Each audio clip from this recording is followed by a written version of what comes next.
మీ ప్రభుత్వంలో ఎగ్ పఫ్ల మీద 18 కోట్లు ఖర్చు చేసి దాంట్లో మీరు సగం నొక్కేశారని చెప్తున్నారు. దానిపైన మీ అభిప్రాయం ఏంటి? అభిప్రాయం చెప్పడానికి ముందు ఆధారాలు ఉండదు కదండి. ఆధారం పేరు పాపారావు, మీ పని మనిషి. వాడికి తెలుసు, అది మాకు తెలుసు.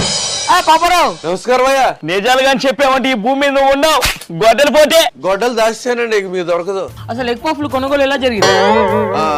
ఈ పక్క సందులో ఉన్న బేకరీలో ఎగ్ పఫ్లు కొనుక్కొద్దామని నేను సజ్జలో వెళ్ళామయ్యా. అక్కడేం జరిగింది? అలా ఒక్కొక్కటి 18 రూపాయలు చెప్పారయ్యా. 18 రూపాయలు దాన్ని 18 కోట్లు చేశారా? మరి పైలట్లు అందరు తిన్నారా? వాళ్ళు తినలేదయ్యా. అసలు వాళ్ళు తినక మీరు తినక అసలు ఏం చేశారు? అసలు మెయిన్ ట్విస్ట్ ఇక్కడే ఉందయ్యా.